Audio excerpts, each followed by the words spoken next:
Here is an allegorical future of maritime trade and economic growth in the Pacific between a fisherman from Kiribati, a cacao grower in Nicaragua, and a tea farmer in Fujian province, China.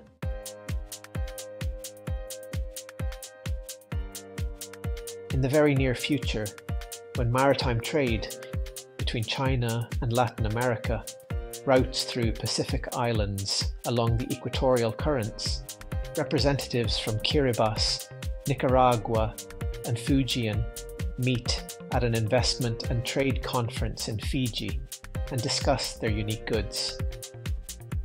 The future conference on interregional trade will highlight the interconnectedness of the regions and promote sustainable growth and transport, mutual cooperation, and the development of local economies in vital new regional supply chains.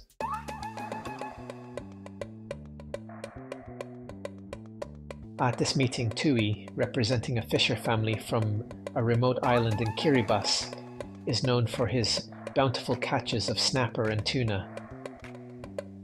Amaru, a cacao farmer from Nicaragua, is known for the finest cacao beans in the lush highlands of Matagalpa, and May, a tea merchant from Fujian province, cultivates the most aromatic teas on the terraced hillsides of the Wuyi Mountains. Each year we travel to Fiji to present our goods. Yes, and it's always a wonderful opportunity to share our finest cacao beans.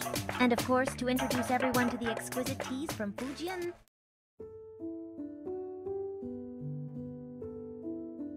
Maxim number 1. True value is found in what we can achieve, not just in what we possess. This is how we should understand GDP measured as purchasing power parity, or PPP, at current prices.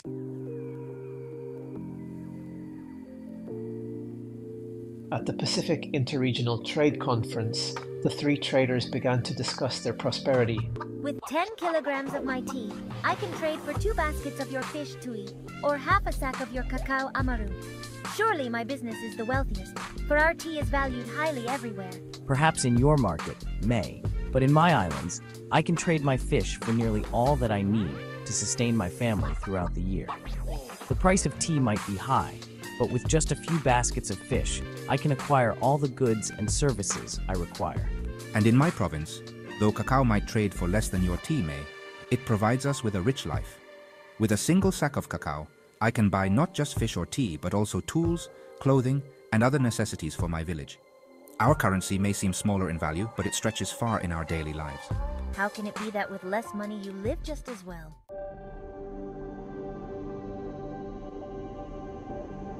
It is not the exchange value or the market price of our goods that determines our wealth, but what those goods can achieve in our own lands. The cost of living varies. What is considered expensive in Fujian may be affordable in mine. True wealth is not measured by how much we possess, but in how well it meets our needs. Indeed, in Kiribati, our wealth is in the ocean's bounty and the simplicity of our needs. Market prices may rise and fall, but our way of life remains steady. We trade not for riches, but for balance and sustenance. Realizing the wisdom in their words, May saw that true prosperity wasn't just about the commodity price of her tea, but rather in what it could buy in the context of her own life and those of her trading partners. She understood that the value of goods could not be measured solely by the wealth they bring in the market, but by their ability to provide a fulfilling life considering the cost of goods in each community.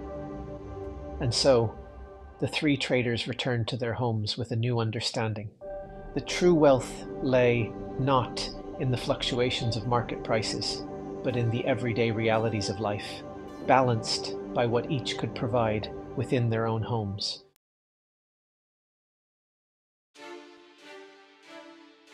Maxim number 2. Wise investments create lasting value, benefiting all who navigate their waters. This is how we should understand nominal GDP as a measurement for debt and investment.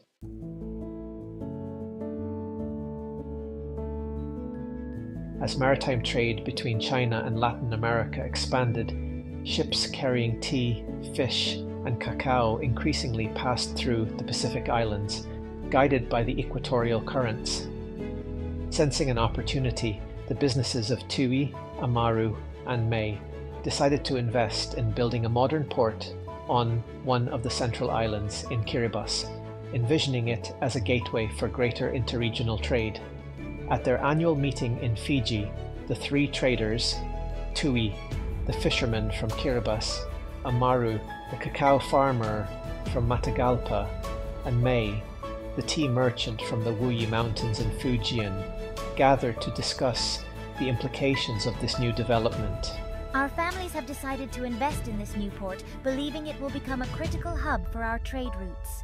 The investment is substantial, equivalent to 10,000 chests of tea alone, but we believe that it will also bring new opportunities and markets for trade. Amaru, the cacao farmer, nodded in agreement. In my village, the cost is calculated in terms of 5,000 sacks of cacao.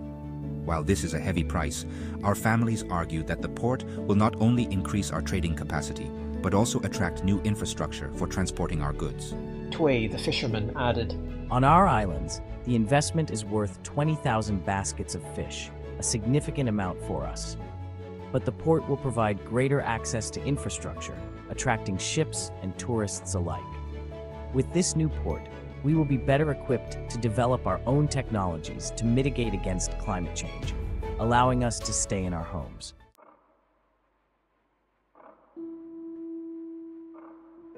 However, my friends, with this great investment comes great responsibility.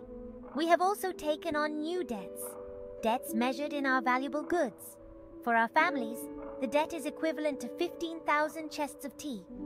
We must ensure the port brings enough economic activity to repay this debt. In our village, the debt is 5,000 sacks of cacao. We must be prudent and ensure that the port does indeed attract the trade and tourism our leaders anticipate. If the port fails, the debt will remain a burden on our people.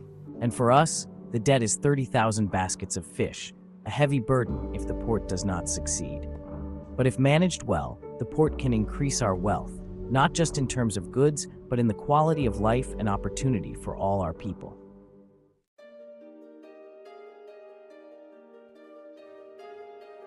With this understanding, the three traders returned home, determined to support the success of the new port. They knew that while the investment was significant and the debt substantial, the potential benefits could transform their economies, creating jobs, fostering new technologies, and providing a stable foundation for future growth. They realized that a well-planned port was more than just a place for ships to dock. It was a catalyst for economic development, raising GDP by enhancing access to infrastructure, enabling new sectors to flourish, and allowing families in remote low-lying atolls to remain in their traditional homes.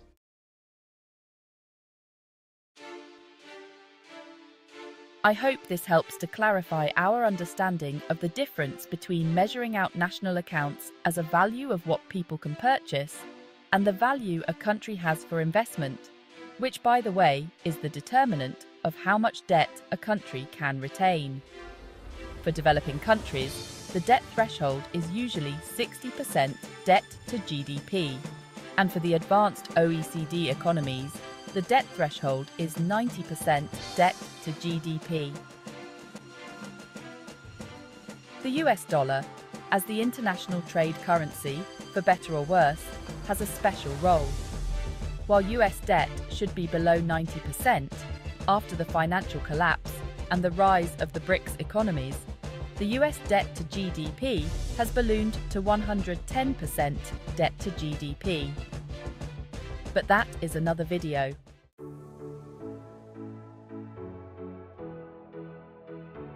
Subscribe now to Itinerant Earth to learn more or to get involved.